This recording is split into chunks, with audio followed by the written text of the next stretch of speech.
Well, it's like when they said Percy Harvin, oh, he's playing through a migraine. Ah, migraines? Right, yeah. Give him some Midol. He'll still have that migraine. It's not a migraine. No, your brain's Yeah, scrambled. yeah. The only thing ringing is the stars in his head right now. Come on now.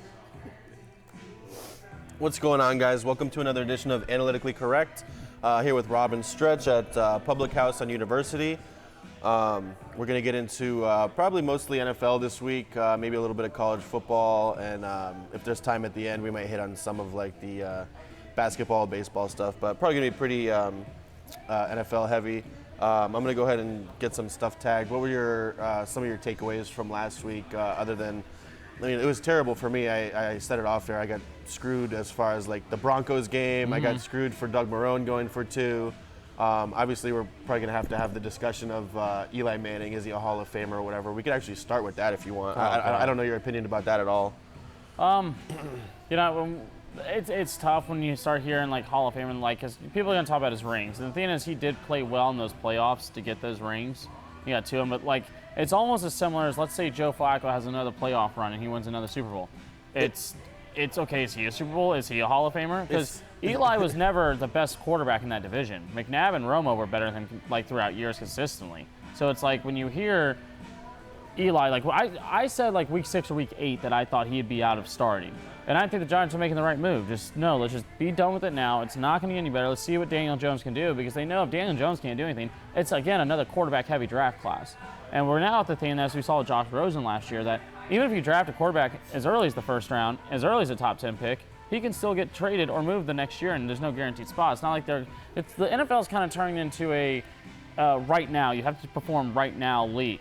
Versus like what it used to be. It used to be there was progress. You guys would get their opportunities. Guys would be able to work through. You don't really get that much anymore. Yeah, coaches. I think it has to do with coaches and general managers because they're not getting time anymore. No. It's not like we're in college. I always feel like, and especially with the Jim Harbaugh thing, it's getting to that point now. But I always feel like you need to give someone at least like a full recruiting class to get your guys in there. For the NFL, it's kind of like you have to give them a couple of draft classes to change the roster over and everything. But teams aren't doing that now. So if you're a general manager and you're tying yourself to a quarterback pretty much, and they don't do well, you're not going to stick with them for longer than you need to. They're going to be gone. And it's funny that you brought up the Joe Flacco example, because I was thinking about it on the way over here. I'm like, oh, we're probably going to talk about Eli Manning.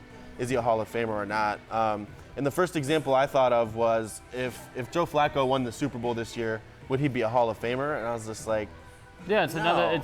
I'm not saying Joe Flacco will win another Super Bowl, but if he does, I mean, then what? Because the run that Eli had in those playoffs, they were 9-7 teams who were winning the Super Bowl. So it's not like he was ever a favorite. They were 6 seed at one point, I believe a 5 seed the next. Like they weren't these big favorite teams to go in there and win, but they did beat some good teams in those.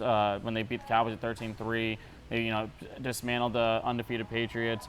Beat those 49ers, beat that 49ers team. They just had, they beat the Packers. They beat some good teams over there. I always felt like, he did. Like him in the playoffs during those, but that's the thing. Eli was never like. It was the defense though. It wasn't like, oh, look at Eli won this game or whatever. I always felt like it was the defense. But he didn't lose it either. Was my thing. I guess, but you don't get into Hall of Fame for not losing. Yeah, no, it's the whole thing. Oh man. Yeah, Joe Namath. That everyone brings that one up. I mean. Just because one person's in there that shouldn't be doesn't mean we need to let a bunch of people in there that shouldn't be. I just look at Eli. Where does it end? If we put Eli in the Super Bowl, if we put Eli in the Hall of Fame, it's going to be because his last name's Manning. And I'm kind of strong on that one. I think it's just going to be because of the Super Bowls, honestly. It's a good family. It's a football family that people like. It's probably the most prestigious football family as a whole.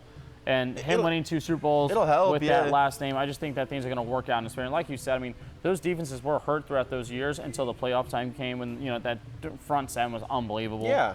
I look at Eli and I was like, it's really hard for me to sit here right now and really like vouch for him at all, because even with OBJ, he was still average. Like what made OBJ so special is because he was working with Eli. It wasn't like, when you have these guys like Michael Thomas with Drew, and another thing like with Hopkins, he doesn't really work with a lot of people until now with Watson and Larry Fitz. They didn't work a lot of people until you had like Warner and stuff and Palmer for years. Like those receivers that make these quarterbacks look that much better, that's kind of like that makes that receiver more special to me. Odell. It's funny because he's probably the reason that Eli has lasted this long. Like if you remember a couple years ago, they benched him for Geno Smith. Yeah. Not even for their rookie they drafted that year. And then they fired everybody who did that. So well, it's like, I mean, and that annoyed me too, just because the fact that like, okay, if you're gonna give Geno the chance, why not just give the rookie? You already know what Geno's gonna do for you. Yeah, like everyone what he knows is at that he's point, gonna walk, and we all know. Give the rookie the shot at that point. But when we are kind of really analyzing Eli's career, that's a tough one to put in the Hall of Fame. And I think he will get in. I don't agree with him getting in. He's though. 116 and 116. Yeah, that's so. If he even, I don't think the person was serious. I forgot who it was on one of the podcasts I was listening to. Made the point that Eli benched himself. Yeah. Because okay, he's 116 and 116 right now. If he plays the rest of this season, they're probably going to lose like 10 games, right? So then you have a losing record for your career, and then it kind of makes it more of a difficult argument and all that kind of stuff. But to your Odell Beckham point, part of the hype for the Browns were like, oh, look how good Odell was with Eli, and now look, he has Baker Mayfield. Like Baker looked horrendous Monday night. But it was meant as like Odell. It was as a positive for Odell. Like he looked that good with Eli. Yeah. So that's how people were talking about it. OBJ won the Monday night game for them with with that breakaway touchdown he had, and also the big catch that he had. Pretty good. I mean, Odell Beckham, in my opinion, is when we talk about receivers, it's hard to keep him. I have him top 5. I think he's a strong argument for top 3, though. I think any of those top 5, top 3, you can make a pretty good argument at this point, and unless you want to do like that sports radio thing where it's like, you're an idiot, you're wrong. It's like, you can make a pretty good case for any of those guys. Yeah, like when it comes to Hopkins, Thomas, Julio, Antonio Brown, and Odell. It's just kind of like 5 that all have a very, very strong argument. Yeah, for me, I like Hopkins and Julio. I like my receivers to be like 6'5" and also be fast. I'm a big Julio guy. I'm a big Antonio Brown guy as well, even though like he's doing everything he's doing. I think as a receiver, it's just like there's nobody that you can't guard him one-on-one. His route running and his quickness is just, he's unbelievable. And I think as it goes on, because you saw when he was playing with the Patriots, they're really trying to get him in the offense as quickly as possible. Yeah. They blew out the Dolphins, so they couldn't really use him as much throughout the game.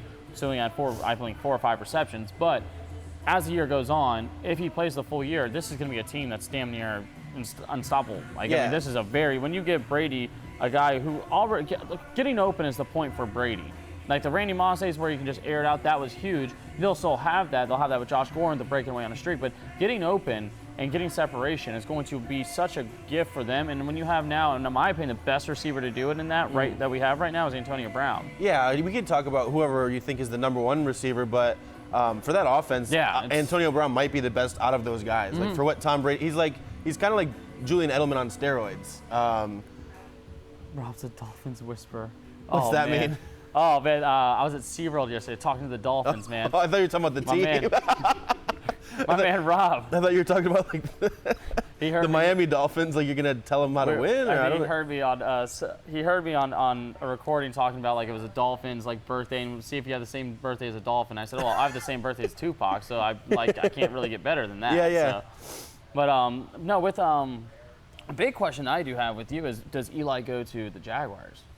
I don't think so. I don't think he wants to be traded, and I think benching him already, the way the Giants' ownership and everything is stuck with him and all that kind of stuff, unless he wants to go, then I don't think he'll go. I just don't see him being really much of a teacher. What would you even trade for him? It's got to be like a... I would rather have Gardner Minshew right now. I'm with you on that one. It sounds funny because the name sounds funny, but I'm actually being serious. Like, he looks decent so far. I think funny name's going to help. Like I said, I'm a Mason Rudolph guy. I think Mason Rudolph is going to act... Mason Rudolph is actually, I think, going to look pretty good this year. No, I know. It's just another funny name. Yeah, it's another name that you're just like, what is that? But thinking about Chris Berman making reindeer jokes. Like, thank God that show is back. The highlight show with Chris Berman and Tom Jackson. If I have to keep watching Scott Van Pelt try to act like... I just hate Scott Van Pelt. What? So, dude, you're the only one. Yeah, because you want to know why? And I'll be honest, and get mad at me, everyone, for saying this, but if people aren't dying off and getting fired on ESPN, then he's not literally where he's at. I don't think that's true. He needed 2 people to die and 4 people to get fired, and now he has his own. And the thing about his talk show, they created that show for him. Because who the hell else is going to do a talk show? They could have not done they could have not made the show up. He did. I'm going to defend Scott Van Pelt because I used to love the radio show with him and Russillo, and Russillo is still doing stuff for The Ringer now. He's really good too. So they literally, he stopped doing that radio show, which is like in the prime time in the middle of the day on the radio. So he's already just doing radio in prime time. And they create the Midnight Sports Center for him. Like the whole thing is centered around him. All like the Bad Beats ideas, all stuff that he did on his radio show. But it's like this just dumb talk show at some points. It's like, Dude, I don't care about your bad bet with Akron versus Alcorn State. I care about that kind of stuff. It's a stupid bet in the first place. You have a problem if you're betting on that game. Yeah, so what? You have a problem. You should not be condoning that. Personally, and on top of that, yeah, you shouldn't. That's just weird. Like, God, I need Alcorn State to score, 47 points. Like, what? Do you where? Well, why? You're sitting next to him, so like, that's a problem. Yeah, that's fine. But no, my thing with him too is just like he makes everything a big talk show and stuff. I'm just like, dude, talk about the sports. And then he like starts throwing in his opinions and stuff, with just like things that I'm just like, it's not the opinion. It's like just the way he goes about it. I feel like that's what people like about him. Like he's like the least unlikable guy at ESPN. He doesn't like rub people the wrong. I don't know. This is a weird take, honestly. I don't know, man. I've never been a Van Pelt fan. I always thought he was able to get through and get higher up because, like I said, people died off and people got fired from ESPN and other people left. Like Colin Cowherd's a lot better than him. No way. Yes, Colin he is. Cowherd is trash. Colin Cowherd literally has made Fox Sports. People watch Fox Sports. Scott Van Pelt goes to Fox Sports. I don't know any of them. Stop. Then stop it. Come on. His ratings are high as he gets the ratings over there. You think Skip and Shannon are getting all the ratings over there? I don't think anyone's getting the ratings over there. Like, come on now. ESPN's been really bad lately. Really bad. They have Baby Bayless and Will Kane with his own show. You have Stephen A. and what's his face? Kellerman. Kellerman and his takes are horrendous. I was never a fan of. And I'll be honest, I'm defending it, but I've never watched a full episode like from beginning to end. It's just because I don't watch TV like that anymore. I just like Scott Van Pelt. But late night closing stuff. I got to put the sound on. Yeah. Close. I mean, I don't have cable. I don't watch TV like that at all. Like, so I only watch TV to watch the games. Same thing for FS1. I definitely would not watch it if I was going to watch something. I wouldn't watch FS1 with Skip Bayless. The thing about Skip Bayless and Colin Cowherd, I almost don't even. I'll give Colin Cowherd credit. At least I think he believes the bullshit that he says. Yeah. But Skip does not believe. He's kind of like Stephen A. almost. Like Stephen A. believes the stuff, but he kind of like embellishes it when he's like talking about the Cowboys fans and riling them up.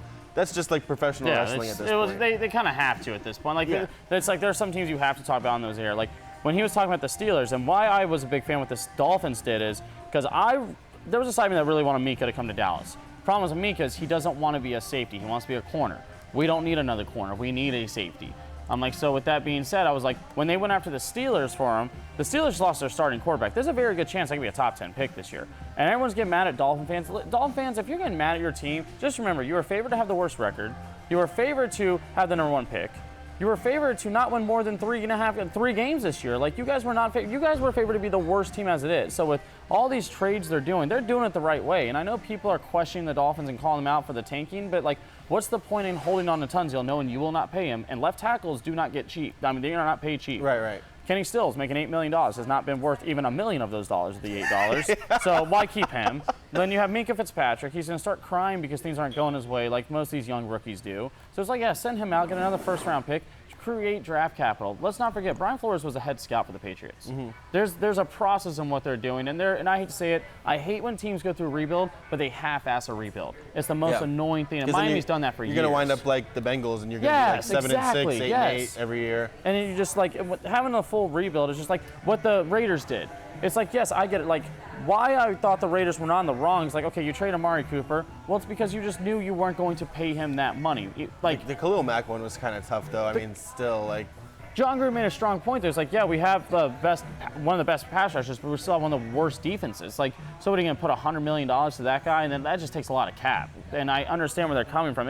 Does it look crazy because who they're trading? Yeah, it does. But at the same time, they needed the draft capital to make the team better. I mean, the only move for the Dolphins that I would have maybe questioned, and it makes it tough for like how much they got back for him, but with the Laramie Tunsil thing, if you're planning on drafting a quarterback, you're going to want a pretty good left tackle.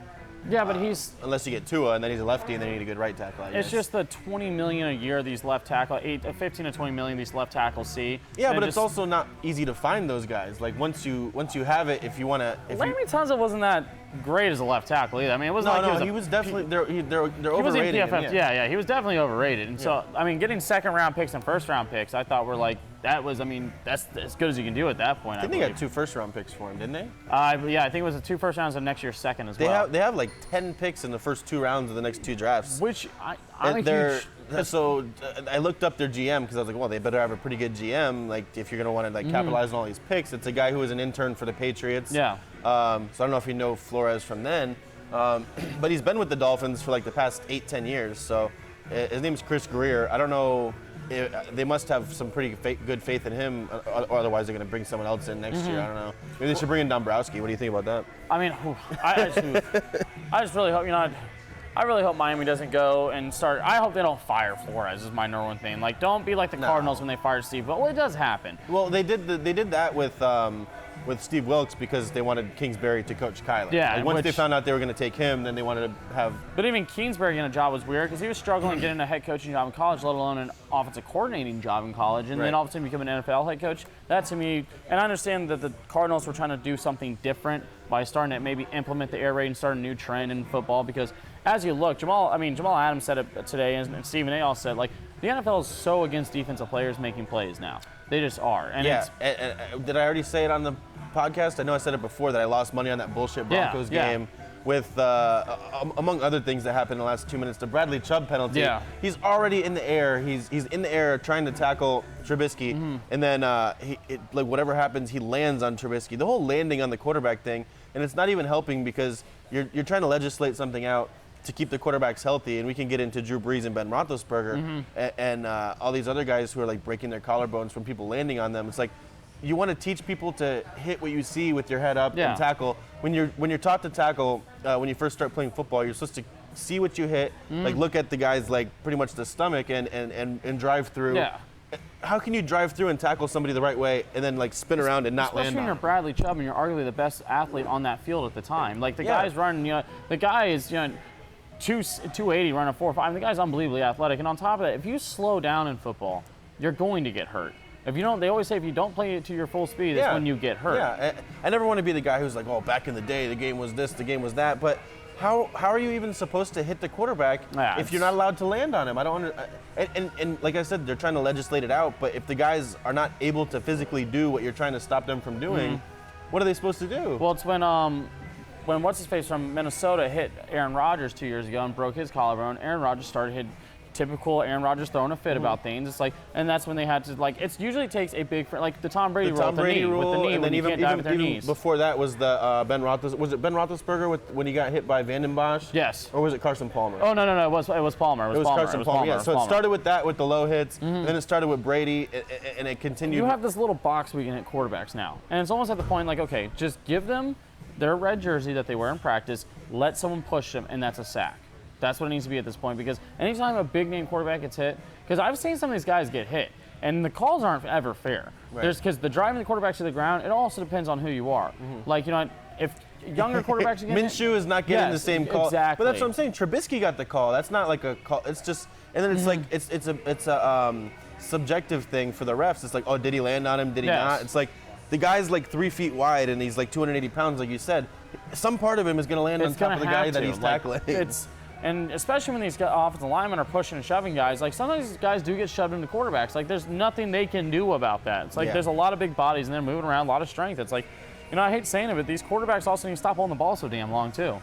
Yeah, but I mean, if the rules and the penalties and stuff are going like that, like it's almost better. It's almost like on fourth down or something like that, you might as well just throw it up because there's going to be a pass interference or something like that. Because now you can review pass interferences, which is beyond me. But we'll and I think an unintended consequence of that is, I saw it a little bit last week. People are going to start challenging those little rub and pick plays that receivers do. So the rule wasn't meant for that. It was meant because of the whole Saints thing, the Saints-Rams game with that. But now you're going to start opening the door where, is it 5 yards? Is this guy allowed to pick this guy? Is that? And I never want to be that guy, but it's like some of these rules are making it less fun to watch. Well, and that's the thing. You look at, and I think the number one thing they should have done with that Saints whole situation is you fire those referees. If you guys can't make the correct call and it's as blatant as that, you lose your job. Or at least suspend them or something. Because if NFL players lose their jobs over something that they should be able to do, coaches, GMs, simple things like that, referees should not be any different. If you can't make a correct call on a blatant play that's going to make everyone talk about it and make New Orleans want to sue people for it, clearly you're not fit for this job, and we need to find other people.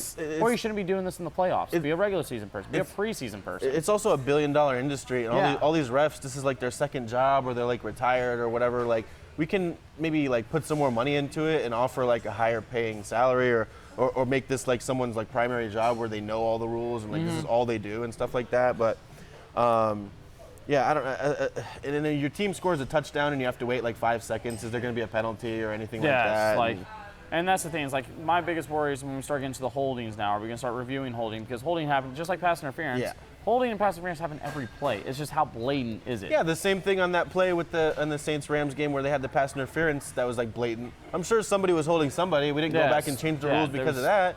You don't need to change the rules just because one play happens in a high-profile game. Like people mess up, and I know it was a playoff game to go to the Super Bowl or whatever, but you don't need to change all the rules for all the games just because one fan base is mad. Like, trust me, they'll get over it. My big question is, with now since we're talking about the Saints, how do you think the Saints are going to be? Because I'm very anti Teddy Bridgewater. I've never been a Teddy Bridgewater fan. It basically depends what you think of Teddy Bridgewater. It's only going to be like 6 to 8 weeks. That can cost you a season, though. But the division doesn't seem that great. That's a big theme right there. The Bucs, as long as Jameis Winston's going to be there, everyone's just like with Jameis. It's like, oh, he has the talent, but just throws too many picks. Like, we know what you are at this point. Yeah, it's you're 5 years in, you haven't figured it out. I'm not going to be surprised. I was talking about it earlier also. It's like when I put money on a team, and it's the fourth quarter and I'm down 8 points, it's like, and I realize, oh, damn, I bet money on this quarterback. Like, he has my financial future in his hands. Like, Jameis Winston, I know you're going to throw a pick. It's the fourth quarter. And it's also coming. Mike Evans through his career, too. So it's not like he hasn't had people to throw to. No, they drafted him a tight end in the first round. Yes, they got O.J. Howard was a big one on there. The running backs are pretty trash this year, but he had Doug Martin for a while. But, I mean, even, like, just the whole running backs may be trash, but he still is just missing receivers left and right. I think, like you said, the division's going to help now because Atlanta, when the season started, I said Atlanta should be able to win this division. I really thought the Saints would take a fall back, not because of an injury due to Drew Brees. I just didn't think the Saints were just going to keep it as strong as people thought. They had the names, but they had the coach. Yeah. But I just eventually Drew Brees has to they just didn't look. They didn't look so amazing towards the back end of last year to the point where But when you look at the Falcons, by week 3 last year, their whole defense was hurt. That game, they should have lost that game to the Eagles. It was a weird game. Yeah, it was a really weird game. Should have caught that ball. It should have been a win for them, and the Eagles should have won that game. But like with that happening, it turns out Julio Jones is pretty good. Yeah, I mean he's unbelievable. Clearly, you have Carolina, who when you look at Cam Newton, I've been kind of adamant about this. I don't know how long Cam Newton's going to survive in Carolina. He's just like I said, if they are 6-10 and they have a top 10 pick or like a 11th or 12th pick, and someone like a Herbert or or Fromm drops, who's to say they're not going to go for them? I don't think it would be that surprising. I mean, after this year, I don't know how much money they owe him, but they could easily move on. They can cut him next year. I think the dead cap's like $3 million if they cut him next year. Yeah. So it's just it's how many quarterbacks are going to have to come into the league and play that style before you realize like you're going to get hurt. Like Lamar Jackson, I like him a lot, but I'm worried about that with him. Carson Wentz. He doesn't run a ton, but when he does, he takes big hits all the time. Well, that's another thing Dak Prescott's been doing all year, which is really frustrating to see. It's like if you're going to demand $35+ million, you need to get slide. Right. Figure it out and slide. Yeah. Like this whole, I'm going to try to run people over. I get he's out because when he's playing, you can see he's trying to prove something this year, and it's very fun to watch him play that way. But it's not fun watching him try to take on linebackers when he's trying to run for no. There's reasons and there's reasons why Brady is playing until he's 42 at this high of a level. When you're watching a Patriots game and you see him get hit and you see him get hit hard, you're like, oh wow, like that's surprising. Like you never see Tom Brady take big hits. Yeah, it's a rare thing to see him get hit like that. Like you said, he doesn't hold the ball too long. He knows how to put. And the same thing for Drew Brees. Like these guys are in the league this long because they know how to protect themselves. And it's kind of interesting, not to get too far off of like the Drew Brees and the Saints thing, but as far as like the mobile quarterbacks, Kyler Murray coming out, they're like, oh, part of his fantasy high floor and part of like his actual like real life value is he's a good runner. Yeah, he's mobile. Doesn't run at all. But you can tell that he knows what he's doing. He wants to stay healthy. He's not taking any hits. He wants to. He's not going to be like that kind of a running quarterback unless he has to. He's the size of a slot receiver, so I hope he's not like. I really hope he's not out there running around like that because that's the reason why these slot receivers. I mean, It's the reason Ted Ginn's still in the league. Yeah, speaking of slot receivers. Yeah, it's just. But with Brees and them, I do feel like the division being where it's at is going to keep them in the game and keep them in for the season. I believe that when we watch right now, when we watch the whole, besides the Cowboys, dear Lord, Patriots for sure. Anybody playing the Dolphins every single week? Yeah, but Cowboys this week. But whenever you watch, obviously, at the Saints and what they do, already. I'm not a fan of Teddy just because of the fact that Teddy is just. I don't look at him and think that's going to continue. I would rather have Taysom Hill out there starting. And I know it sounds almost a little crazy. Well, because they did say that they're going to use both. It's a gadget guy, but I think there's more playmaking ability in Hill than there is in Bridgewater, and they're going to need some plays to be made to win these games because they have Michael Thomas, they have Jared Cook now, they have Alvin Kamara, they have some guys, Latavius. They have guys that can move around. They can have guys that can make the offense keep going. The defense is more of actually the strong point that we're not really talking about. Yeah, they hit a couple guys in the draft on the defense. Lattimore's been one of the top safeties. Yeah. Davenport looks, he looks like he's going to be coming around. Obviously, what's his face? Jordan looks absolutely phenomenal. I mean, that defense is a lot better than people give it credit for. Yeah. And I think that defense, they can stay, as long as they don't lose more than 5 games, and I know it sounds like a lot. If they go 500, they're fine. Yeah, if they go 500, they'll be fine, like you said. If he goes 3-5, he misses 8 games with Breeze. I still think the shot is there because I just don't see the Falcons going out there winning 12 games. I don't see the Panthers or anything winning 10+ games. I think the winner of that division is probably like a 10-win team. Yeah, The Saints are 2-0, right? No, the Saints are 1-1. Okay, but to that point, I think it's interesting that they're going with both quarterbacks because Teddy Bridgewater, you pretty much know what you have. But if you remember, they didn't sign him off of waivers. They traded for Teddy Bridgewater. Yeah, they knew if Drew Brees goes out, this is going to be like a solid back. He's not. Think about whatever you want about him as a starter, but as a backup, you could do a whole lot worse. No, that's for sure. He's been with the team. He knows the offense. It's not like a guy who's coming in and he's also a conservative guy. He's not out there trying to push the ball too much and push things he's not comfortable with. But it's interesting because they did spend a decent pick on Taysom Hill, I think, right? Wasn't it like a fourth round? To be honest, I cannot. I don't know what pick they spent on him, but he seems like he's not like in their offense as a receiver a whole lot. So if they're going to do anything with him, maybe they drafted him for after Drew Brees leaves. Yeah. So it's kind of interesting. Teddy Bridgewater is more of like the placeholder to keep them going 500 during this stretch, whereas Taysom Hill, I don't know, it's kind of weird because they used him at some gadget plays and all that kind of stuff. I don't know. It'll be interesting to see how much they use each guy. I think Teddy will be in for most of the game, but I'm curious to see how the Saints will use him this week. I just remember seeing Teddy when their kicker got all the hell for missing that field goal in Minnesota, and he got the blame for this and that, and it was his fault they lost. Like, no, they made the red zone 3 times, and they walked away with 6 points. That's clearly the quarterback's fault. Yeah. Unselected. Oh, he wasn't picked? Oh, okay, never mind. Stretch said that he didn't get drafted, so. Oh, see that. When I watch Teddy, man, I get really disgusted really quickly. It's a guy that made the Pro Bowl throwing like 12 touchdowns one time. The Pro Bowls are absolutely disgusting now too. I mean, anyone. Half the people drop out. The best teams are in the Super Bowl. Jameis Winston's a Pro Bowler. He's never had a Pro Bowl season. Yeah. It's stuff like that, and I hate bringing up the Pro Bowls nowadays. I'm more of an All-Pro guy when we talk about guys now. But it's like when you really sit down, is the whole thing is the division's not great. I was really looking forward to the Saints playing Dallas week 4 because I want to see where Dallas was kind of looking at because we had a pretty easy 1-2-3 now with New York, Washington, and Miami. So I wanted a good test at New Orleans. Which playing at New Orleans is still going to be tough, but it's a hell of a lot tougher when Drew Brees is playing over there. And that's those games you want to see your teams play at, so you see where your team really is and where they measure up at. Their next couple of games are at Seahawks. That's probably going to be a loss. It's tough to go to Seattle, even if you have Drew Brees. That's a tough one. They have the Cowboys at home. That's looking like a loss right now. I would hope so. The Cowboys look pretty good. Versus the Bucks, they have Bucks at home. I mean, you want to win those division games. They're really big, and I think the Bucks aren't like. And how much better is Jameis Winston than Teddy Bridgewater? That's another big question there too, and I don't think by much. And I also think the defense in Tampa. Maybe slowly looking better, but again, they were not facing great offenses to see anything. Just if they go through this is 1, 2, 3, 4. This is so Seahawks, Cowboys, and then Bucks. So you have 1 and 2. They're at the Jags. That depends. It's like we'll give them a 2 and 2 on that. Yeah, I mean they're at the Bears, and then they have the Cardinals at home. Yeah, so they can go 3 and 3. They're either playing like really tough teams, and really bad teams. So they're probably going to win one that they should lose, and they're probably going to lose one they should win. So it's not inconceivable that they go 500. Yeah, it's very possible. If they go 3 and 3, then that means they have like I said, a very strong chance to still go in that division and win the division. I think the Falcons is like 7 weeks away. Yes. So luckily they don't play the Falcons, which is probably we both think is going to be their biggest competition for the division. And we're going to see how Brees looks coming back too, because the thing is, these quarterbacks.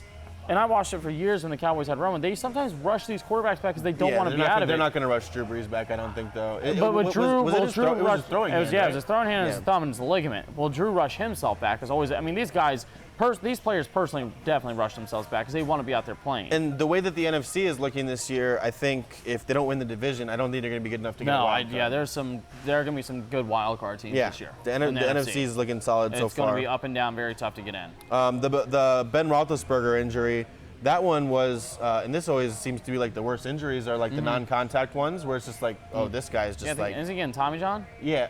Is he? I thought it was an elbow though. Yeah, I mean that's going to be TJ right there. So I wasn't sure if that's where he was going with on that one. But I also, when you look at the Steelers, I thought they were looking like they were in trouble anyways. I understand they're playing the Patriots week 1, but to put up only 3 points. Right. While you still have weapons around them. You still have James Conner, who everyone raved about last year. It's possible that his elbow was messed up the whole time too. Like he's getting because he didn't look good against Seattle. He wanted to retire like 2 years ago. Yes. He was talking about retiring like 2 years ago, and everybody just doesn't talk about that anymore. He was questioning in the offseason whether or not he wanted to come back. It's like that's not good. Clearly, it's not what you want. I do look at it as a big moment because, like I said, coming out of college, I was a big Mason Rudolph fan coming into the draft because he had the size. State, right? Yeah, he had the size. He could throw the full route tree. He has the arm strength. He has the accuracy. And for some reason, he's dropping in the 3rd round. And people kept saying, well, the conference he plays in. Yet at the same time, the number 1 pick was in the same conference as well. And that's why I hate the Big 12 argument because they pick and choose who they like in that conference. Like Mahomes was also in that conference, and he went top 10. It's like, don't. It's about the talent. I thought he was in a great situation going to Pittsburgh because he didn't have to get rushed into anything. He still has Juju Smith-Schuster, and also he has his favorite college target as his number 2 receiver. So if you guys are playing, at fantasy football and you're really into a receiver, a waiver pickup, James Washington may have a lot bigger year coming up now because Ben and James were never on the same page. But Mason and James are consistently looking like, even in preseason, like they know where each other's track are. And I just think that if you're looking for a quiet receiver and you're at an 0-2, James Washington might be able to help you out on that one. Did you really? Stretch just dropped him. I'm gonna go ahead and pick him up. Was that in the Drunks League? I think it's a big chance that obviously because they just have a better rapport with one another, and James Washington runs a 4.3, great downfield threat. And also like I said, I want to see Mason Rudolph, and I really hope that he succeeds because I want to see where he can go. I was an adamant fan of him coming out of college, and he could possibly be the best quarterback coming out of class. People said it was crazy because that Darnold was this great, or they thought he was in the Darnold class and the Rosen class. It was a really heavy class, but I just thought if he had gone the year before, because he played his senior year. 3rd round pick or a 5th? He was 3rd round. And he played his senior year because he wanted to have a chance to contend for a title, and he went all out for Oklahoma State. When in all reality, he should have just left a year earlier to get drafted better. Just because the quarterback class was just so. I mean, when you have 5 guys go in the 1st round. You know what Tim Tebow would say about that? You do it for your team. Yeah. Everything for the team, right? As long as your family's rich and you don't really need the money. Just so he knows, the Broncos did it for the team too, Tim. Don't worry. They did it for the team, my man. Don't worry, man. Oh, man. Idiot. I hate that guy so much. Moron. I do want to see what happens, though, with this season coming up with New England and Dallas. Those are 2 teams that obviously New England's New England. Dallas has play calling, and I don't like getting excited, but for Cowboy fans, they're getting really excited because I hear it all the time. Just before we go into New England and Dallas, are we just counting Pittsburgh out then? I mean, they have, you're just saying you like Rudolph a lot. I mean, they're at the 49ers. If Baltimore plays this way, man, it's going to be really, they have the Bengals at home, they have the Ravens at home, then they're at the Chargers, and then they have a bye week. Oh, wait, that's the Dolphins. Yeah, it's a bye week. Every team that plays the Dolphins this year is just 2 bye weeks. I really hope it's a bye week first. If we lose the Dolphins this week, I'll lose my mind. And getting into your point with the Patriots, there goes just 4 free wins. They've had these free wins in that division for years. But it's much more glaring this year with the Dolphins and the Jets. Like they're favored by 21 points or 24 or something like that. And people are still betting it. It's insane. That's what I said. It's literally college bets. Like when it comes to they said Dallas is 21.5 against Miami, and they're 22.5 against the Jets. And it's like you look at that and it's like, my God, I mean, these are college football spreads right here. This isn't an NFL spread. But then when you bet on the Dolphins and they're down 14-0 in the first quarter, you're like, what was I really thinking? Yeah. Because you know they're not going to score. No, it's – and the Patriots are capable of maybe going all of September without a team scoring a touchdown against them. And that's the thing. Their defense looks absolutely phenomenal. This is the most complete Patriots team I've seen in a long time. It's not. Because last year, even though they won the Super Bowl, there were questions on that team left and right every year. Like, can they still do this defensively? Because defensively, they looked a lot better towards the end of the year last year. This year, they're starting off strong. Michelle, James White, and they're going to wind up with Jalen Ramsey. If the Chiefs do not give up whatever the hell the Jaguars want, they're idiots, man. I don't know. What if it's, so people with these picks and everything like that, in the NBA, teams like the Cavs or when he had them, teams are giving up these picks because they're like, well, if we win a Super Bowl, who really gives a shit about Yeah. the picks 2 years down the road? So if you're the Chiefs and you're giving up a first-round pick, it's really like the 30th overall pick, probably. That's the same thing I said about Dallas and Amari Cooper. If you have to give up 2 first-round picks and you're the Chiefs, and the guy was already a first-round pick, Yeah. you're already. I mean, like they you said, said, the offer was a first and a third to the Jaguars, and I hate just to say stop it, but messing around. Just give up 2 firsts. and that's what I kind of like. I like Ramsey a lot. The reason why, obviously, Dallas, and I understand why Dallas won't go after him, is because he has to get paid soon. They can't pay anybody else. Like, They're struggling to pay the guys they have. We have to pay Dak and then Amari coming up. Well, it looks like we may not pay Byron Jones unless he wants to take a pay cut, which I don't know how much of a pay cut he would truly take, to be honest with you. Yeah. Because if he has another year left, especially when he's seeing guys like Jalen Ramsey get paid like that. It's like if you see that, it's gonna be really hard, especially because teams like the Patriots love, and teams like the Seahawks love DBs, and they'll pay DBs. Yeah, that's the thing. They go after all these like discount and these veteran guys, but where they do pay money is like defensive backs. Yeah, Gilmore's been the best corner for probably about 3 or 4 years now. Yeah, and then it's quietly the best corner. Yeah. And then you add a guy like Ramsey, and it's just like, what are teams even gonna do? And I wouldn't be shocked if the Patriots find a way to land Ramsey. Yeah. I would not, man. When you see what the Patriots going after, and the Patriots want to. Not that they even need him, by the way. Like This is their upcoming schedule. They have the Jets at home. They're at the Bills. They're at the Redskins. Yeah. Giants, Jets. Their first decent team is the Browns on October 27th. And I don't even like calling them. I don't think they're good. Okay, and they have the Browns at home, and then they're at the Ravens, Eagles, Cowboys. There's a decent stretch. Like their schedule gets a little bit. They have like a 4-week stretch where a 4 or 5 week stretch when it's Ravens, Cowboys, Cowboys, Texans, Chiefs, and then that's like end with Bills and Dolphins at home. Yeah, it's like it's they have like a 4 or 5 game stretch where it gets tough, kind of like they're already like it's week 2 and they're already 8-0.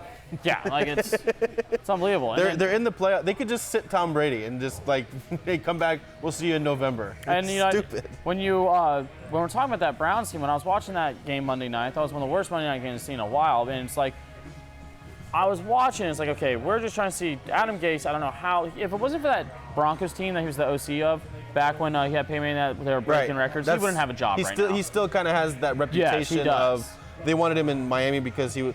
And apparently he had multiple offers, and he chose Miami because it was like the best spot, and he wanted to be with Tannehill. Well, they're both out of there now. And I'm kind of shocked that they haven't made a move for Tannehill yet, but with obviously they're not going to because Sam should be back by week 5. They're saying. Well, they got Luke Falk, so they're good.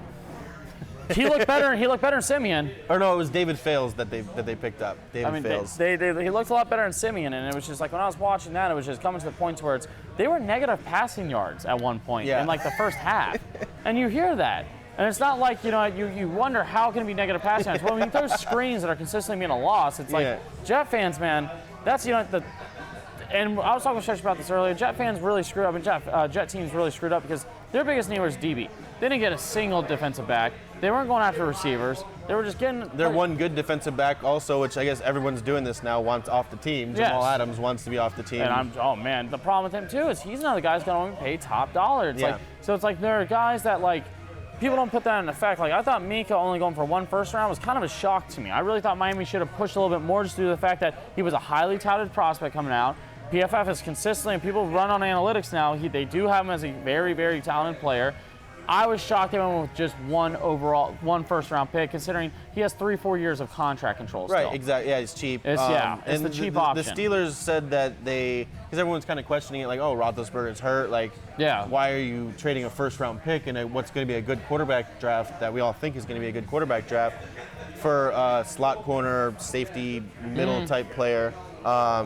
And they said, well, we don't think whatever pick it was going to be, we're not going to get a player that good. So I'm like, oh, that's pretty sound logic. And I agree with that. Like I said, when Dallas traded for Amari, I said there's not going to be a better receiver coming out than Amari.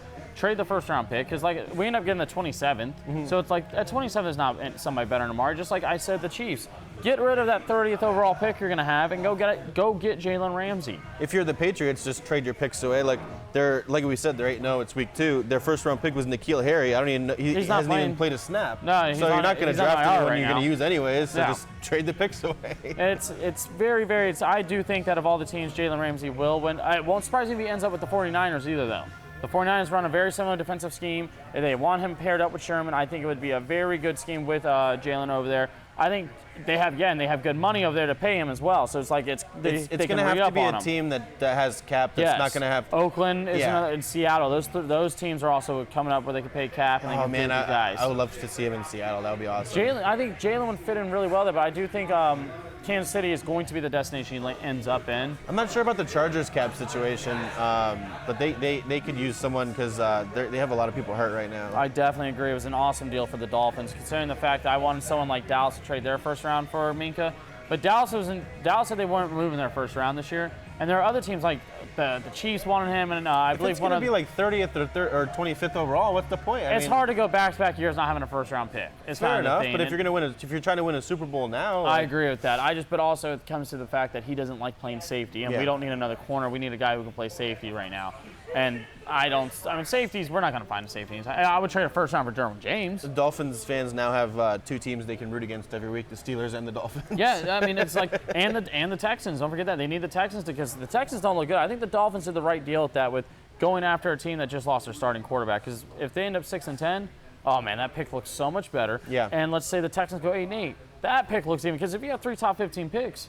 You can also trade a couple of those first-round picks and get more capital in that draft. I mean, this is going to be a team that hopefully if Miami does this right, they're going to work a lot of draft magic here, and they're going to do what teams should be doing when they want to rebuild and work through the draft. Yeah, you can trade back. There's other teams. There's other teams who are going to need a quarterback, and you need to be targeting guys like, okay, this is the guy in college we like, or this. Even thinking like 2 years out, like you don't want to do this 2 years in a row because it's 2 weeks in and people are already complaining about it. But you have to like completely do what the Sixers did. Just block out the noise. Just like you said, don't fire Flores or do anything like that. Because obviously if you have him in here, you had to have let him know what the plan was. You can't tell him, hey, come in here, coach, and he's going to say all the right things like, oh, we're trying to win, but you're clearly not. And like I said, again, they were not ever favored to win like more than 3 games this year. So it's like, why keep all these guys? What do you want them to win, 4 games and then get the second, third pick? They'd win 5 games at tops with Tunsil and all these guys. Just get rid of them, get the draft capital, make your team better, work towards the future. I think what Miami's doing, I know people like Greenberg was talking about, saying it's unbelievable what they're doing and tanking shouldn't be a thing.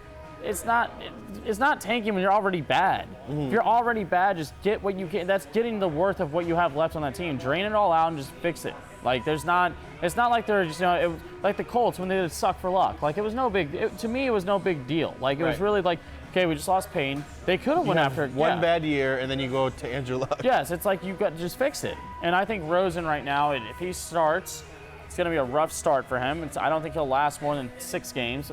Physically, I don't think he'll last more than 6 games. I kind of feel bad for him. Like you're going from the Cardinals. That was a bad situation. You're coming into a team that's going to be like historically bad. We were talking earlier. Like, do you think the Dolphins are going to win a game? I mean, they do play the Jets twice. I think they should win at least. I mean, I'd be shocked to go winless. I'm always shocked if a team goes winless. To be honest, it's not easy to do. Yeah, it's. I mean, there are games still in there, and I don't really feel bad for Rosen because Sam wasn't in a great situation in the Jets. He's still not. Josh wasn't in a great situation in Buffalo, and you also have But like the teams Baker around them in Cleveland. The teams around those guys are trying. Like those quarterbacks are that team's future plan at quarterback. Yeah. The Dolphins are clearly going to be bad because they want a franchise quarterback. So you're just sitting around waiting. Your team trades you, and then they draft a quarterback number 1 overall, whichever order that happened. And then the team that you go to is just gonna he's gonna bounce around. He's gonna wind up being the Patriots backup, and then he's gonna be a Hall of Famer. He's gonna be like the next Aaron Rodgers. I look at Rosen. I'm like, he didn't do much to make himself stand out at all in Arizona, and I'm adamant that because, like I said, Sam in New York doesn't have anything. Robbie Anderson's their best receiver. And Robbie Anderson's a solid 2. You can't just give up on a guy after 1 season, though. And then his second season is going to be with the Dolphins. And I agree with that, but also at the same time, it's just like, you got to do something, too, at your point to where you somewhat stand out. I mean, even if it's just adjustments or adjusting the league or learning, it's just, and we will see it later in this year when he plays, but, I just think in Miami, it's another bad offensive line. It's another team with not a lot of weapons, but when he had, when he was, and I'm not trying to say Arizona had a lot of weapons, but he was struggling to find Larry Fitzgerald last year. No quarterback has ever struggled to find Larry Fitzgerald get open or get the ball to him. That was one of Larry's worst years were last year. And then part of it was because of the fact that Rosen was just struggling so much in getting the ball to him. It's like, he's had a lot of bad quarterbacks, a lot of them. And they still found a way to get the ball to him. Yeah, he looks like he's in love with Kyler Murray. able to get him the ball. He's like, wow, what is this? And like, I'm open 30. He's like, of course I'm open. I'm always open. And that's a kind of a thing that runs through my mind with it. And again, it's like, I think Sam may be in arguably the worst situation because, like I said, the Jets just aren't trying to. They act like they're trying to, but the team has the least amount of drafted players, has the most free agents, and free agents don't win you anything. And the Browns are going to figure this out here very soon because, like I said, when the Browns were playing, luckily they were playing the Jets. Luckily they were playing a third-string quarterback at a point, and luckily they had Myles Garrett.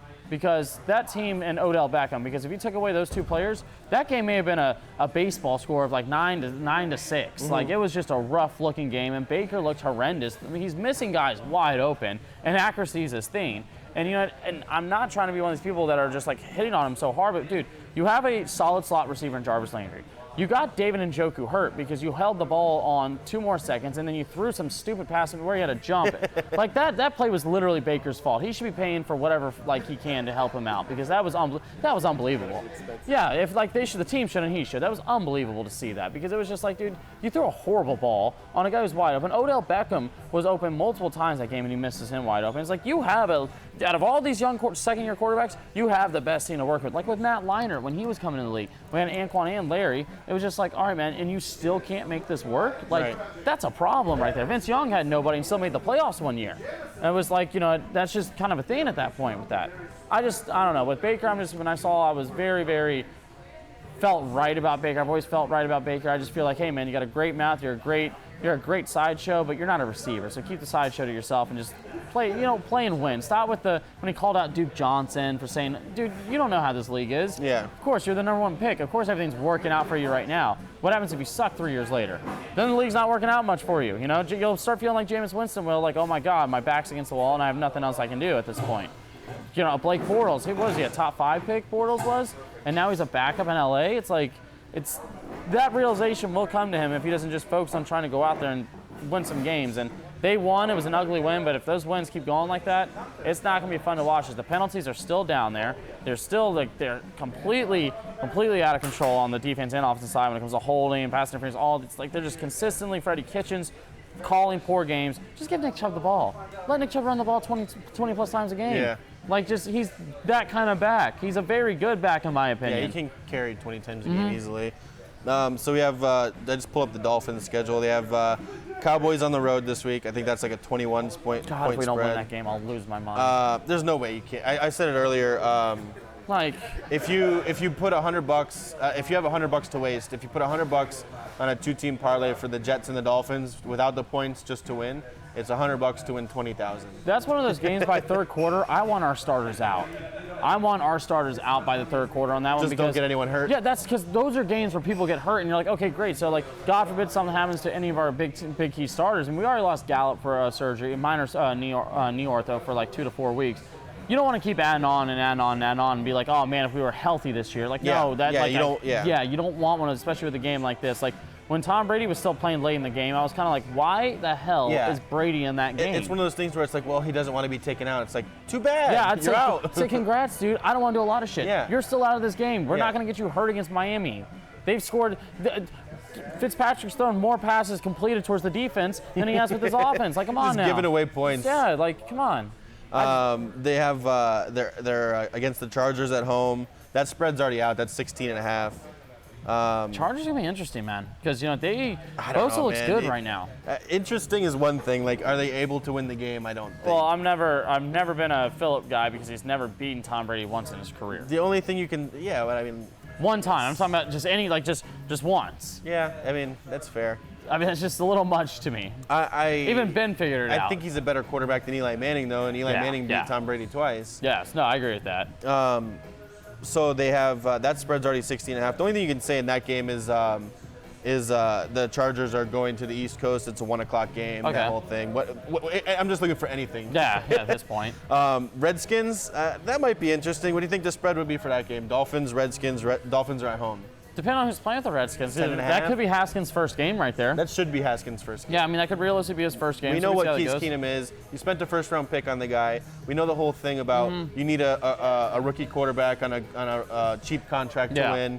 Why are you wasting the first year of this guy's career you're wasting a year of the contract. I just think, some of these guys, they say, oh, you don't want to put them out there to get no, you do. You want these guys to feel like holy hell the first year, so that way the second year you either adjust to it or we just know you're not going to get better from it. Or if you're not mentally strong enough to be able to take losing, then maybe you weren't going to be an NFL quarterback to begin with. You have guys like Troy Aikman and Peyton Manning who only won like 1 or 2 games their very first year of playing, and you saw how their careers went on further. I maybe like 10.5 for that game. 10.5 something.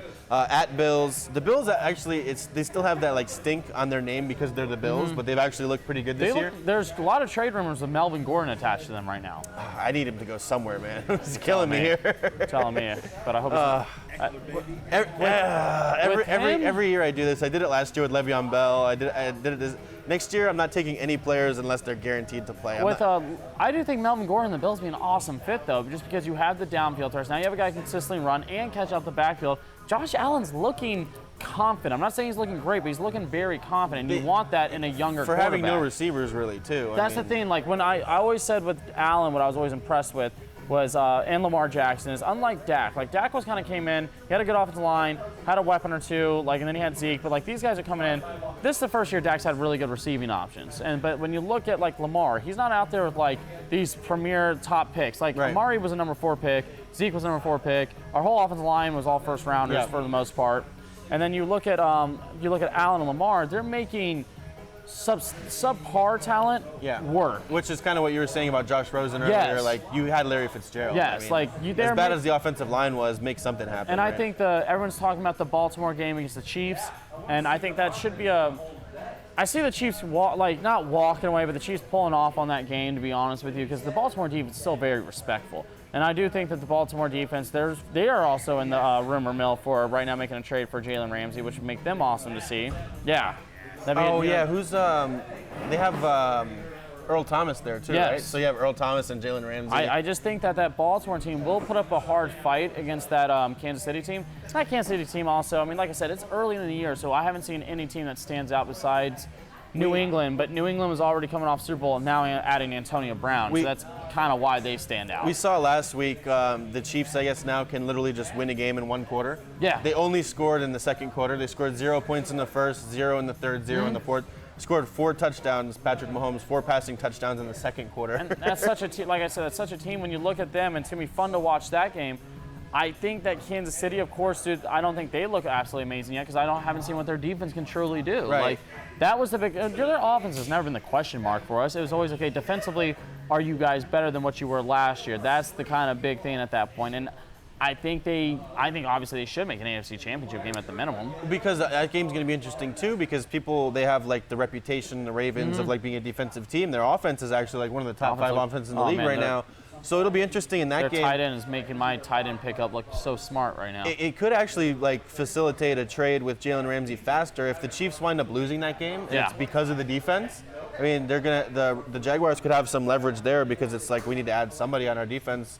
We know the offense can do it, but if they lose a game like 38-35 or something like that, it's like, well, you can't just expect our offense to score 42 points every game, even though it's capable of doing that. Yeah. That game will be interesting for both teams to see kind of like where they're both at. We know they're both pretty good. The defense did get better with the accusations, but again, like I said, with what they brought in, but I want to see what they look like by week 10, week 12 is what I always say about every NFL team, is when you really kind of understand who is who at that point. Like, I don't look at, everyone's talking about, you hear it all over, Dallas looks like this. And I'm like, let's see what it looks like down the road. Let's see how we look like when we have to go to Foxborough in week 9, or when we have to go out to Green Bay and play them in, when we have to play Minnesota, when we have to play teams like that. You want to see them play that's why I want New Orleans really badly and with Breeze, because you want to see the tough teams. You want to know what you really are capable of doing. That's kind of one of the disappointing things also for Jets fans, other than just being Jets fans, is your whole season, you knew you weren't going to – there's teams where it's like, we're not going to win a Super Bowl. We just want to see what we have in Sam Darnold. And then this weird mono thing comes up, so you're going to waste half the season or however long it's going to be, and you're not even going to know. You're going to waste another season. I mean, he'll come back, and they'll be able to see, but you wanted to kind of have a full season and see what he can do. And I understand that people aren't big on trading in the division, but I was as headstrong as possible with Miami trying to trade, because the biggest need for the defense, especially on the Jets, was a corner. I really think, and I understand the unwritten rules. You don't trade to the division. Here's the thing: Minka does not make the Jets that much better. I thought the trade should have been to the Jets because that to me is a for sure top 5 pick. Well, especially if you're the Dolphins, like you're not gonna have to worry about trading within the division. Yes, the Jets are not your worry in that division. Like just trade. Yeah, Like, and I understand the rule and the way people feel about it, but like.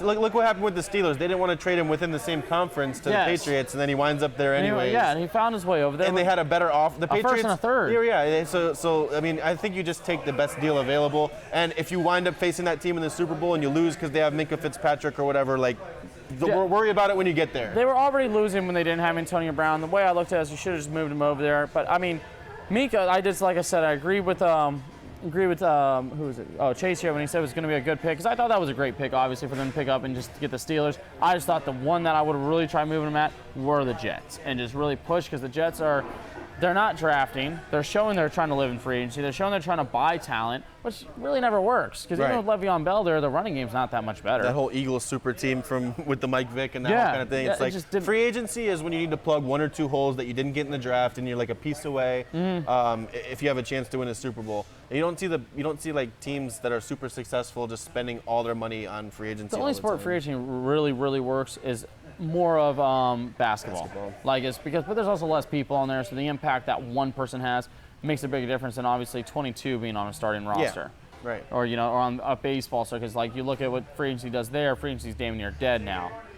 But when you look at free agency in football, is these guys aren't drafting, they're not bringing in their own talent, and also not scouting. Because I think that's another problem with these teams who just cannot scout, and they consistently cannot scout. Like the Bengals, they haven't won a playoff game since like 1990. The Dolphins, they haven't been able to scout well for a while, so that's why they're changing up with front office changes.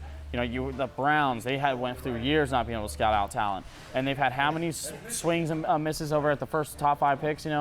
That to me is the number one thing that these teams need to figure out as they're scouting. I know it's easier said than done, but when you're hiring people, if you expect your quarterback to be really good, you better expect your scout to be damn good too, though, because he's finding your future talent. Your GMs are finding this stuff. There needs to be more of a standard on them, I believe, instead of letting these guys just run amok the way they're doing and blaming head coaches and this and that. It's unbelievable. Well, and then the whole thing with the draft is that people saying it's kind of random and it's like a crapshoot anyways. So like the best thing to do is just to get a ton of picks and trade back and get more and more picks, because at least if it's random and it's hard to hit on, at least if you have more chances, obviously it stands to reason you're going to hit on somebody. There's a reason why New England's been has done as well, and even the Steelers, because Le'Veon and Antonio Brown were not first-round picks. They weren't top 10 picks. The Patriots consistently, they are trading out of the first round for the most part. They're looking for those 3rd and 4th round picks because they believe in their scouting. One of the best videos I watched this offseason when it came to the draft stuff was watching Bill Belichick just staring at Georgia linebackers work out. Because the whole time you're already just thinking like this guy is like he's perfect at what he's doing. Right. He's working with defense, and you're just seeing an art at that point. Josh Rosen. It's not as cool as when the Odell Beckham news happened live, but Josh Rosen's going to start. Oh, cannot wait. He's going to meet up on Robert Quinn, DeMarcus Lawrence. We're going to make him end his career. I don't want to end anyone's career, but I do want us to make sure we dominate the living hell out of him, make him realize like, wow, this was not what I wanted to do. Maybe I should have done something else. Like, Robert Quinn comes back for us, helps our pass rush. We released Taco. Michigan guy. It's pretty ironic, or I don't know if it's not ironic, but he says, "Free me," the Antonio Brown thing. He says, "Free me, I want to play," whatever. Which is weird because I thought he was pretty good, but besides the point, he says, "I don't want to go to social media to get what I want and get my points." Like, well, you just did that. Yeah, it's like you literally just did that. He's like, I don't really want to have to do this, but I just did it. And when you watch Taco, the thing that like always frustrating, I really want us to trade him and we weren't able to. Yeah. But it's just also coming to the point that he just couldn't get in rotation. And it's like almost like he just kind of just quit on himself in that point. I'm like, you had 3 years. You were a first-round pick, so you had all the ability working for you to really get you in. Well, this would be his 3rd year, I think, right? Yeah. And it just didn't pan out and work out. And they tried trading him in the offseason, no one bid either. If no one's biting on a trade, especially when he's a rookie contract, not a lot of people in the league really want you over there. Yeah, that's fair. I don't know. Hopefully he'll go somewhere and be good. I'm sure. Yeah, he'll find a team. It's just sometimes it's with the scheme too, because Brandon Graham for a long time with the Eagles was a guy who was from Michigan also, and he couldn't really get as much playing time as he wanted. And I forget where he's at now, but he's like one of the better defensive ends in the league. So sometimes you just need a new team or whatever. I agree with that. I definitely do. We can run through the games next week real quick. I got to get out of here in a little bit. Okay. So we'll just go through the spreads and everything and kind of make some picks. And if there's anything you want to talk about as far as like with the game itself, we can hit on that. Jags Titans is tonight. Titans, I'm picking on that one. Yeah, Jacksonville is plus 1.5. That's it? Yep. Yeah. They're at home. I mean, I think as usual, Marcus Mariota is questionable. But even if he's out, they still have Tannehill, who's one of the better backups in the league. I think Tannehill's better than Mariota personally. Yeah. But it's only 1.5. Mariota's rough. I took Jacksonville already. I bet on Jacksonville on the money line just because you don't need 1.5 points really. Yeah. Gardner Minshew, like I said, funny name, but I actually like him. He's been pretty good so far. Then we have the Jaguars team as a whole is just combustible, man. Yeah, there are a lot of people that speak a lot that haven't done a lot. Yeah, fair enough. Jalen Ramsey, if you're going to say back the Brinks truck up, like, I don't know, maybe play a little bit better than you played so far this season, but he's still good talent-wise. Broncos at Packers. Packers are minus 7.5. I mean, I feel like it's a game here. I mean, Aaron Rodgers, I don't know, dude. I would take the Broncos on that. Not taking the Broncos to win the game, but I would work on that spread just because that defensive line is going to come. Von Miller, Bradley Chubb. You have Joe Flacco. And I get that, but I just think that Rodgers him getting beat up is a thing. Like, he can get beat up that game. It's weird because the whole thing about their offense was supposed to be this new Matt LaFleur offense where it's play action and running the ball and everything. Go Vince. They're loyal at least. Yeah, it's supposed to be the whole play action thing, run the ball, and Aaron Jones has looked really good so far. So, I mean, you can transition to being more of a running team, and then when you get the play action going with Aaron Rodgers, I probably wouldn't do anything as far as betting on that game because I do like the points, but I'm not going to bet on Joe Flacco anymore for the rest of my life. That. Lions at Eagles. Eagles are minus 6. That actually started off higher. It was like 7 or 7.5. So Lions. Somebody's betting on the Lions. I don't know. The Eagles are kind of banged up. I would feel much better, obviously, if we were at home. Yeah. But I mean, the Eagles should take that game. Probably another stay away. Yeah, like you said, the Eagles should win, but the team's kind of hurt. They have no receivers right now and everything like that. Ravens at Chiefs. I think we both think this is gonna be like one of the better games of the week. Yeah, it's gonna be what is that? A 1 o'clock game? Yeah, 1 o'clock. Surprising. I wish they would flex it more. Yeah, I guess I think you have to wait till like week 5 or week 6 so they can start flexing games like that. But yeah, the Chiefs are minus 6 at home. They have one of the better home field advantages. Yes, so they do. Mostly you get 3 points for being at home. I think they usually get like 4 though, 4.5. So they're saying the Ravens are. They're giving the Ravens a little bit of respect there. We'll see what Lamar Jackson can do. I'm definitely going to watch that game. I usually have like Red Zone set up, and then on the laptop I'll have another game. I'll probably have that one. That's going to be one of the more interesting games to watch. Bengals-Bills will not be one of the games that I'll be focusing on. Bills are minus 6. Picking the Bills. Bills, yeah, they've looked pretty good so far this seasen. Bengals, that defense on the Bills they put a lot of draft picks in that. I want to see what happens there. Josh Allen, like you said, he's looked all right.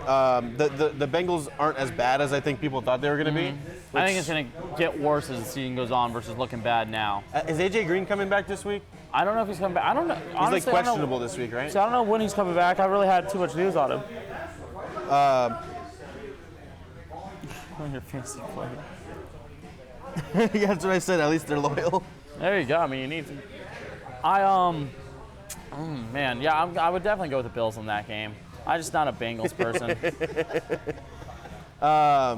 Falcons and Colts. Falcons are coming off of a short week. They just played on Monday at the Colts. Colts are only minus 1. I kind of like that game a little bit. I kind of like the Colts in that one. Not like an overly. I think the Falcons should win that game. You think so? I mean, it's a short week, like I said. They're going on the road. I mean, it's just. Listen, Matt Ryan, he's won an MVP. You got one of the best receivers in the league. Should win, and he's will win. He's got Calvin Ridley, who looks really good. That's a game I think Atlanta should walk away and not walk away and take off with, but they should win that game. Raiders, Vikings. Vikings are minus 9.5. Yeah, that's kind of a lot of points to give up there. The Raiders have been all right so far. They've been decent. It's gonna be I think it's gonna be a tough defensive match for the Raiders at that point.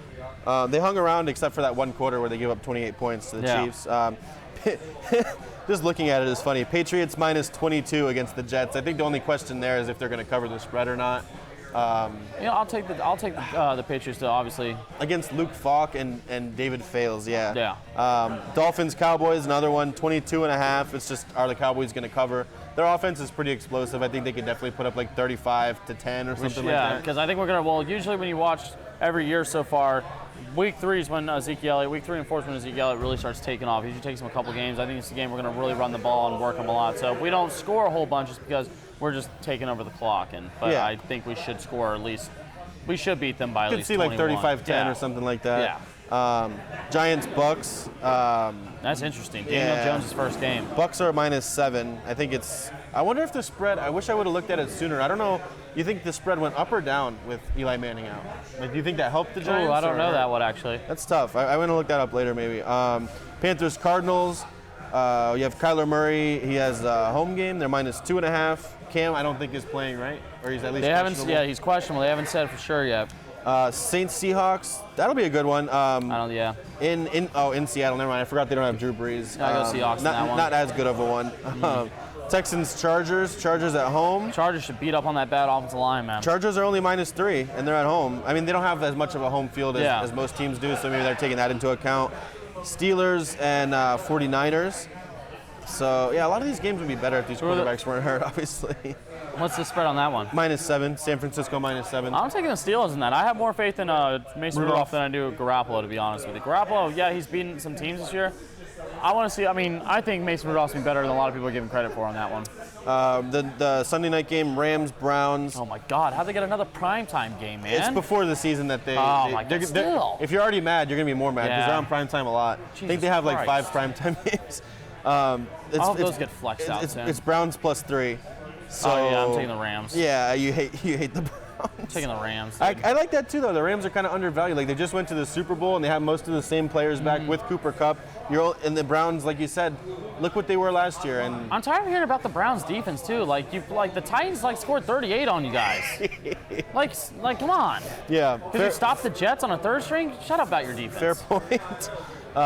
The Monday night game, Bears Redskins. That's kind of a shit game, but whatever. It's Monday night, so we're all gonna watch it anyways. I'm It's the only going game Bears. on. Yeah, Bears -4.5. Yeah. I got to get out of here pretty quickly. I can't not talk about the Michigan game though this Saturday. I'm really nervous. We're 3.5-point underdogs on the road. If I was betting, I'm not going to bet on it, but I'm just really nervous. The offense has looked like shit so far. It's similar to Green Bay. We're supposed to have this new offense. I don't know what else to say about it. Hopefully the defense can keep us in it, but I'm nervous about Shea Patterson on the road. Wisconsin's a really hard place to play. Best D-line in the league. Dallas is still in the league. Yeah, I got to get out and go to work, though, so go Blue. We'll see this Saturday. I'm sure we'll be talking about Harbaugh if they lose on Tuesday. But he said the Browns have the best D-line in the league. Maybe if they were in Bundesliga. Thank you guys for watching. I like it.